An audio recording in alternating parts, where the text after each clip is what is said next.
To episode 22 of Created by Design. It's been a little while since I've made a recording. I've been busy, sidetracked a little bit, but it's all been good. I've been knitting. I'll show you some of that in a bit. But we decided that it was time to redo the hardwood floors in the kitchen family room entryway area. And that sent us on quite a little journey. I don't know if you've had to do that before, but you basically are moving out of those rooms of your house. And it was the bittersweet part about it was, the sweet part is we got the floors redone, but man, did it ever make for a lot of work. And you got to dust in corners that, under buffets that you don't normally move out. And it became quite a big project. And so if you've done it, you know what I'm talking about. But it was actually net at the end of the day. It's been really good. But I just couldn't kind of sort through one buffet. That led me to the next thing. And then you realize all the things that you have that you don't use anymore. So it caused me to really look at some of the things that we've accumulated and that we're not using anymore. About 10 years ago, we downsized from a much larger home into the home that we are in now, and we love it. We at times call it our condo house because it is small, tidy little backyard that really is just perfect. I might insert some pictures of our backyard here that I took earlier this year. So today I thought I would show you our tiny little backyard. We actually love it. It was a bit of an adjustment when we moved into this house, my husband and I. But this little space has become something that we actually really do enjoy. We're kind of used to having big space, big yards or acreage. And here's our wonderful little Rectech. Spend a lot of time with that. It's a smoker grill. Best place to cook bacon is right out here. And we use our little smoker all year long. And so it never gets put away. So our little space is very small. I'll call this our condo house. Well, it really isn't a condo, but it's a nice, tidy little backyard. We do feed the birds, the hummingbirds. Back over here, under the coleus, is our little hummingbird feeder, and we might even, I just heard some, we might even see a hummingbird or two. Oh, I hear one. I can hear them buzzing. They can count on Alden keeping the feeder full. We don't spend a lot of time just sitting out here, quite frankly. We both have enough allergies that if I'm out here too long, I kind of pay the price for it. But we enjoy it. Our puppy dogs enjoy it. Here's our great zinnias. I love zinnias. The sun's kind of shining on part of them. I hope they show up.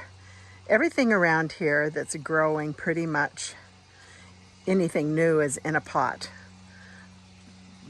This house has been here 20, maybe 21, 22 years.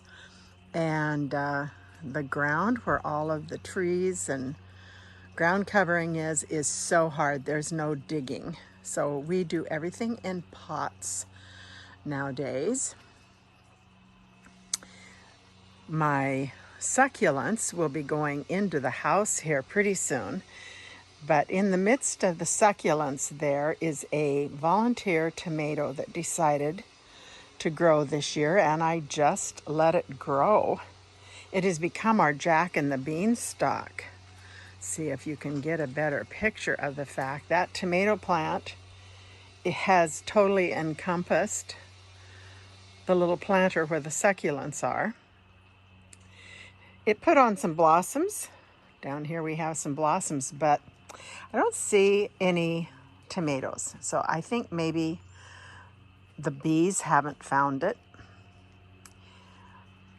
And our wonderful Wilco trough, watering trough, that has become the best tomato planter. We have 3 tomato plants. We have had so many tomatoes this year off of our little tomato plants. This is the some substance of our garden. For many years I had a very, very big garden, canned, did all of that. Now we're reduced down to 3 tomato plants, and in here we have basil. The basil loves to live with the tomatoes.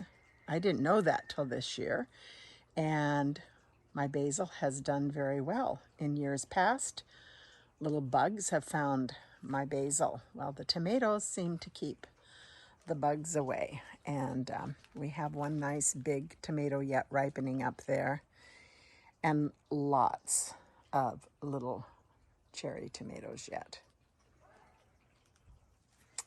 Back here we have rosemary, and I'm standing in the shade.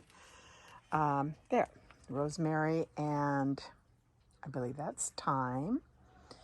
One of our little bird houses we picked up along the way.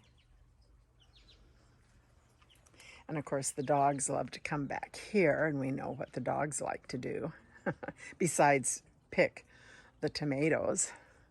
But this is our little backyard. I just thought it would be fun to show it to you. We reference it from time to time, and I thought, well, before the flowers are all gone, I'll grab a picture. And this little space, I'm walking into the sun, so that might be really hard to see. This little space has allowed me to be a little bit creative with our planting, but this year that hot sun was so hard on this little backyard, as you probably maybe all experienced if you lived here in Oregon. This little bush that I'm looking at down there was new this last year, and it almost died. It looks pretty sick right now, but I'm gonna give it till springtime to see if it survives, but it did not like that 116-degree weather. But we'll give it a chance and see if it actually can make it. So we have neighbors back there, but we really seldom ever hear our neighbors. So our little backyard's kind of private, enough for us, and it's what we can manage and take care of. So that's kind of nice. So there's our backyard, our other little space. So welcome to my backyard. I was thinking about all these items that some of them are keepsakes that I've gotten from my grandmother, and my granddaughters actually do have a value for those items. Nothing is expensive, but it's just keepsake, knowing it was from a Grandma Smith or a Grandma Isla and something she used. So we went through a number of items, and I started making boxes for granddaughters, and our grandsons are not interested in any of the items, cookware and that kind of thing. So they're going to repurpose and go to a new home, even though we had really done a lot of that when we downsized into the house that we're in now. But I still cook every day, but we're just not doing the larger meals, and so some of these serving pieces, they're just sitting there, so why not let somebody have some good use out of it and keep the memories. Well, the family room, then got all done. The floors turned out great, but then it was getting everything back in, and Alden and I just don't pick up furniture anymore and just move it all on our own. You get help, right? And so that took a little while. We had good help. But then I was in that mindset of, well, let's just keep going through. So the next area that we really tackled, and it became a much bigger job, was to go through the garage again. It's always nice to drive into a nice tidy garage. I'm not one for having a lot of boxes sitting around. And actually, at the beginning of, right before COVID hit, I had decided to downsize my lighthouse collection. I had 150 Harbor Light lighthouses that Alden and I had a lot of fun collecting, but had just decided we were tired of maintaining them, dusting them. And so right before COVID hit, we boxed those all up, and we were just going to get, we were either going to sell them or donate them. Well, when COVID hit, everything shut down. Places that might have been interested in having them, things just changed. We all know what that's been like. So these lighthouses, all boxed up, have been sitting in our garage, and we've been walking around them since the beginning of COVID. So we just felt inspired now was the time to find maybe an organization that would like to have them, and we did. And so they got moved out.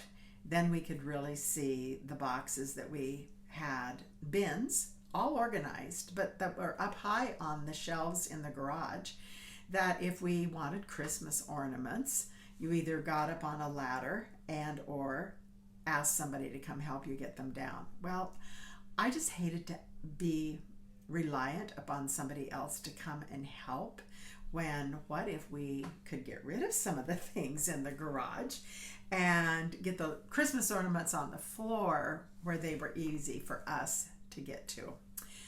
So needless to say, we have gone through a lot of overflow. I had a lot of specialty silk, thread, yarn, ribbons for specialty kind of handwork sewing.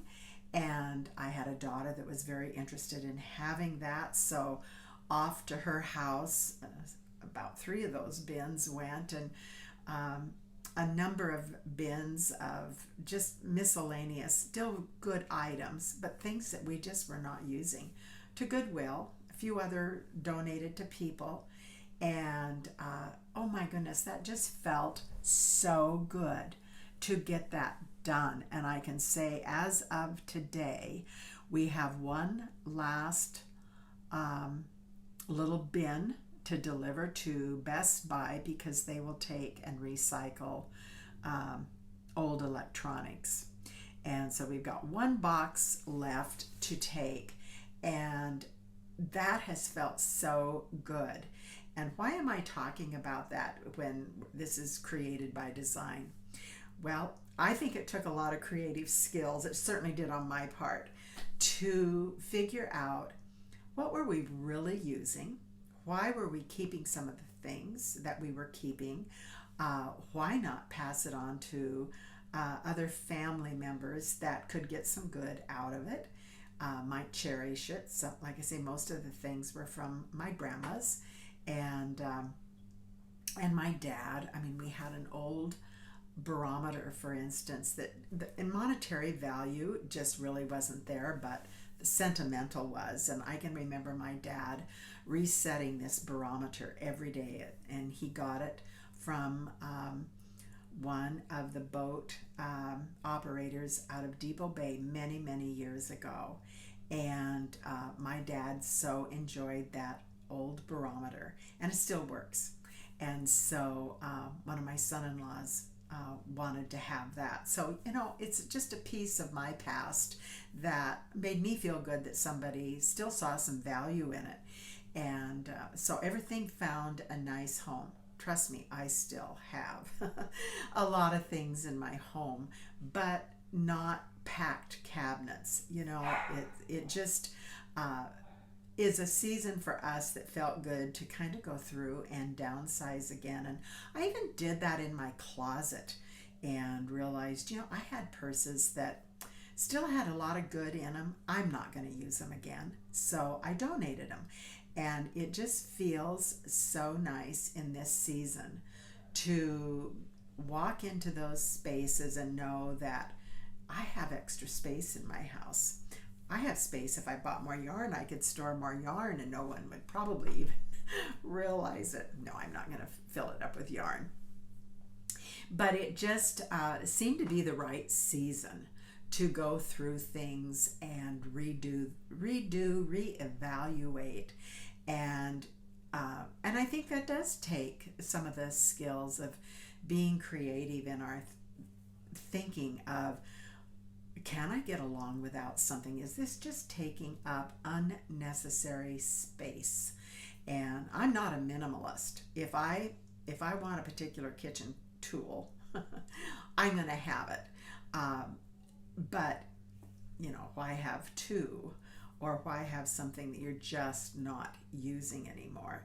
And I thought, this feels good for, I'm just not leaving a lot of things for my kids someday to have to dig through and wonder, oh my goodness, what are we going to do with all this stuff that my folks collected? I don't want to do that to my kids. I'm sure some of us, you out there that have gone through that aging process, you've probably already had those thoughts or thought about it. Or maybe you're afraid to think about it. Maybe you're just don't want to recognize that part of our life that is actually aging. It's happening. We're not going to stop it.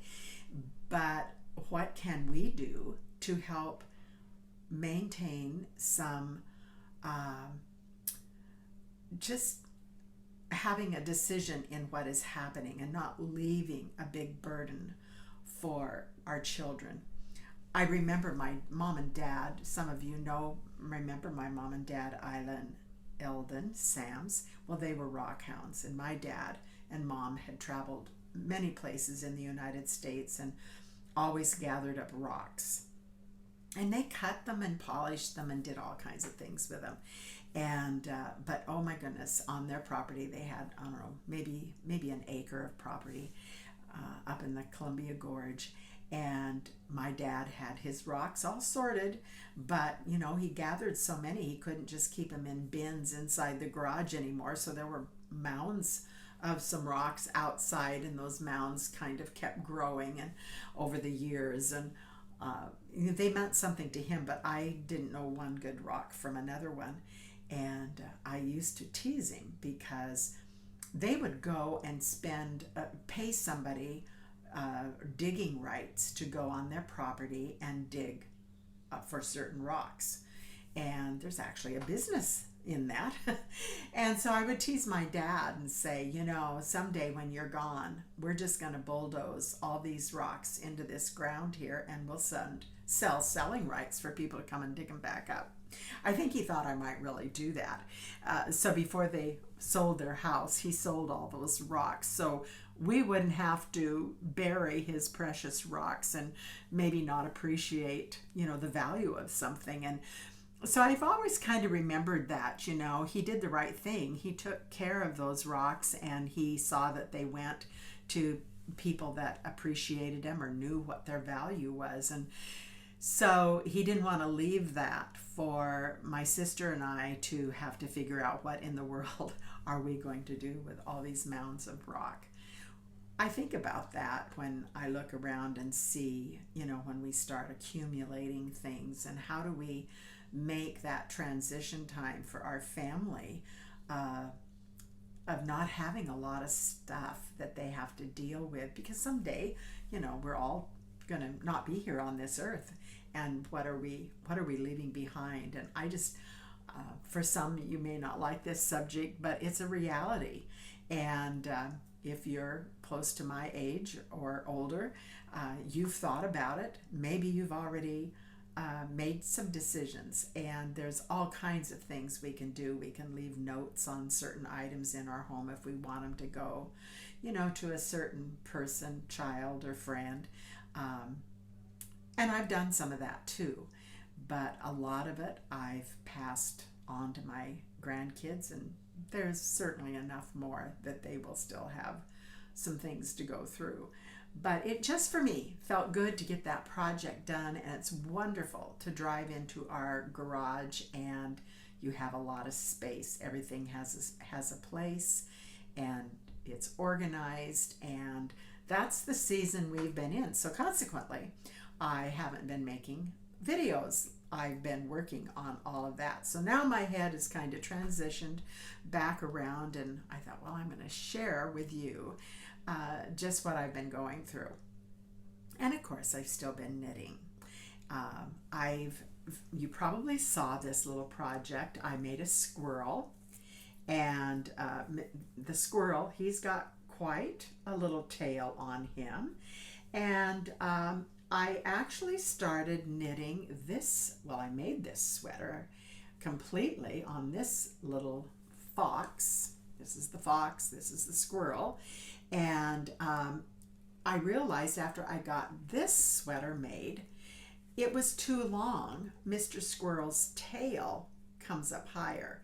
So I realized these clothes here were on the fox, but this little sweater is shorter. And so I took the clothes off of Mr. Fox, put them on the squirrel.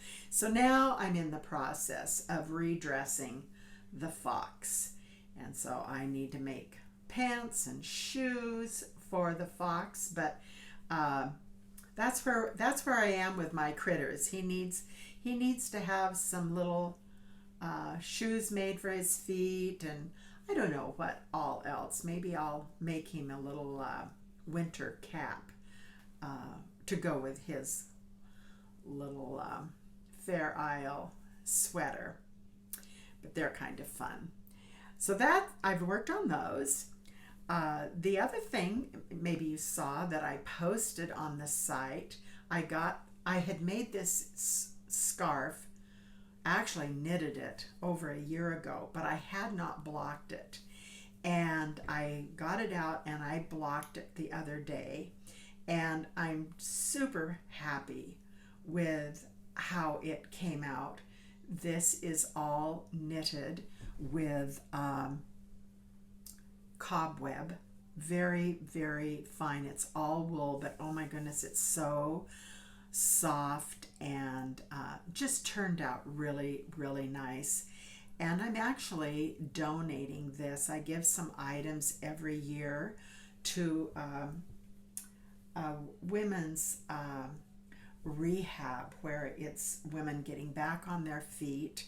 And there's a gal in our church actually that puts Christmas items together. And so I'm going to donate this scarf and some of my hats to that group. Some hats like this, some nice winter hats. And so I finished up these hats. Also, so those were, I think I was working on the last time I made a video. But I have started, this is going to be an Afghan. It's going to be a Christmas surprise. I'm working hard to get it done by Christmas. I've got quite a ways to go. I'm knitting it in the round, and right back here is what's called the steek, and it's this straight line right here. And this will be cut open when I'm all done, so this lays flat. But by doing it with this steek, it just lets me knit around and around and around. Of course, I have to follow the pattern. But this is kind of a special project. All of these yarns are natural. There's no dyed yarns. These are right off of the sheep. And these are specialty yarns that I got. Some came from Finland. Some came from Scotland on different trips. And then some are from the Shetland Islands. But it's all natural, not dyed wool. And even though they're from different places, different farms, have a little bit different weight in some of the yarns, they are working well together. And so I'm working really hard to get this done by Christmas time. So that's a major project. When I sit down, this is pretty much what I'm working on. And I finished up some socks in the last several weeks. So since I made my last video, I've actually completed some projects and started some projects. And that always feels good. So that's what I'm doing. Getting ready for the holidays like everybody else. This next week is, this coming week actually, is Thanksgiving. So we're all busy planning for that. I'm sure your families are too. I'm making bread pudding with hard sauce, and I get to make the dressing, which I'm excited about because I love a good dressing, and I think I make a pretty good dressing. If the family wants me to continue to make dressing, then I'm thinking they think it's pretty good. So it's just a traditional dressing that I've made for many, many years. So that's what we're doing. I hope you are all well. One last little plug. I have been making some knitting tutorials on how to knit, and we're up to a point now. I'm going to teach how to knit a hat. And if you've been watching the videos, you have the skills, and doing them, not just watching, but actually participating. You have the skills to knit a hat. And so this is the hat we're going to knit. This is the same hat, but just a different yarn combination. And so watch for my knitting tutorial on how to knit a hat, and it will be very specific to this hat here. So that's what I've been doing, been keeping busy. I hope you are all well, and we'll see you next time. Have a great holiday. I just will add this, I wanted to get this video done because right after Thanksgiving, we're gonna run back off to the beach for a couple of weeks, and so I'll make another video when I get back. So I'll get this one done before we leave, but have a good Thanksgiving. Bless you. Bye now.